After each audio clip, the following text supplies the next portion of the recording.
பாஜக தலைவர் தமிழிசை சவுந்தரராஜன் செய்தியாளர்களிடம் பேசியதை பார்க்கலாம். மக்களுக்கு விழிப்புணர்வை ஏற்படுத்துவதற்காக வீடியோ வாகனங்கள் நாளை அறிமுகம் செய்யப்படுகிறது. 50 வீடியோ வாகனங்கள் தமிழகம் முழுவதும் சுற்றுப்பயணம் செய்ய இருக்கின்றன.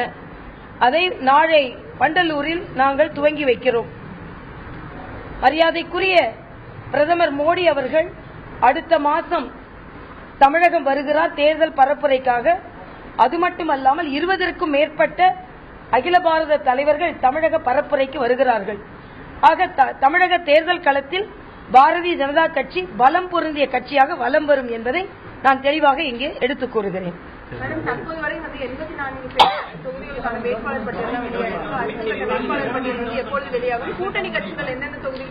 எந்தெந்த தொகுதிகள் எத்தனை தொகுதிகள் அதையெல்லாம் இப்பொழுது அறிவிக்கப்படும், பின்னால் அறிவிக்கப்படும். ஆனால் நாங்கள் கூட்டணி கட்சிகளுக்கு கொடுத்தது போக மிச்ச அனைத்து தொகுதிகளிலும் போட்டியிடும் பொழுது அது மிக தீவிரமான போட்டி என்பது மட்டுமல்ல, அகில பாரத தலைவர்கள் அத்தனை தொகுதிகளிலும் வந்து பிரச்சாரம் செய்வார்கள்.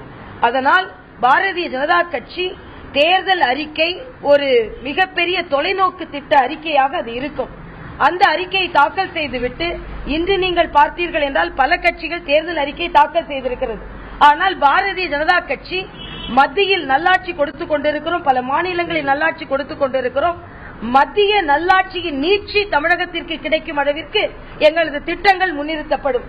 இன்று திராவிட முன்னேற்ற கழகத்தின் தேர்தல் அறிக்கை வெளியிடப்பட்டிருக்கிறது. பலமுறை ஆட்சி செய்வதற்கு வாய்ப்பு இருந்தும் இப்பொழுது அவர்கள் தேர்தல் அறிக்கையில் சொல்லியிருப்பதையெல்லாம் செயல்படுத்துவதற்கு பல்லாண்டுகளுக்கு முன்பே வாய்ப்பு இருந்தும் அவர்கள் செய்ய தவறியதை மறுபடியும் வாய்ப்பு கொடுங்கள், அதை நாங்கள் செய்து தருகிறோம் என்றால் தமிழக மக்கள் நிச்சயமாக அதை நம்ப போவதில்லை.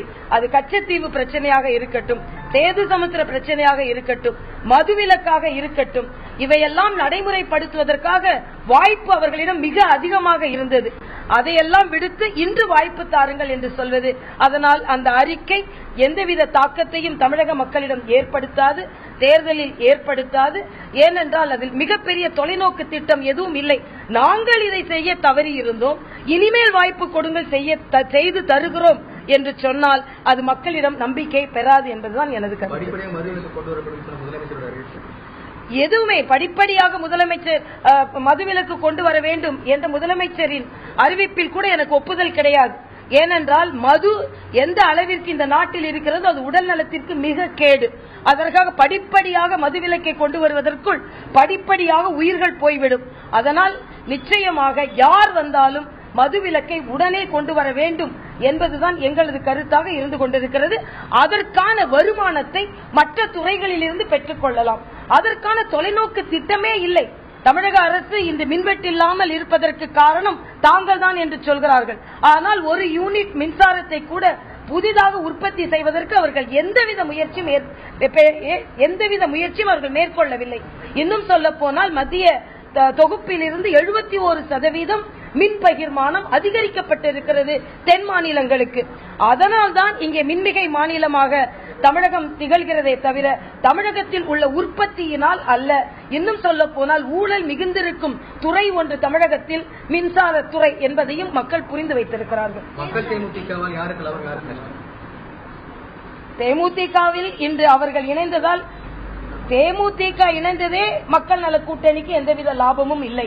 ஏனென்றால் தேமுதிக யாரோடு இணைகிறது என்பதைத்தான் மக்கள் எதிர்பார்த்திருந்தார்கள். தேமுதிக பாஜகவோடு இணைந்திருந்தால் சக்தி பெற்றிருப்பார்கள். ஆனால் இன்று மக்கள் நல கூட்டணியில் சேர்ந்து அவர்கள் சக்தியை அவர்கள் வீணடித்திருக்கிறார்கள். அதுவே எந்தவித தாக்கத்தையும் ஏற்படுத்தாது. பின்பு மக்கள் தேமுதிக எந்தவித தாக்கத்தையும் ஏற்படுத்துமா என்று எனக்கு தெரியவில்லை. தேமுதிக மக்கள் நல கூட்டணி எந்தவித தாக்கத்தையும் ஏற்படுத்த போவதில்லை. மக்கள் தேமுதிக எந்தவித தாக்கத்தையும் ஏற்படுத்த போவதில்லை. ஆனால் மக்கள் நல கூட்டணியில் எந்த கட்சி சேர்ந்தாலும் ஒரு சில தலைவர்கள் சேர்வார்கள், பல தலைவர்கள் பிரிவார்கள் என்பதுதான் இப்பொழுது தாரக மந்திரமாக தமிழக அரசியல் நிலவிக் கொண்டிருக்கிறது.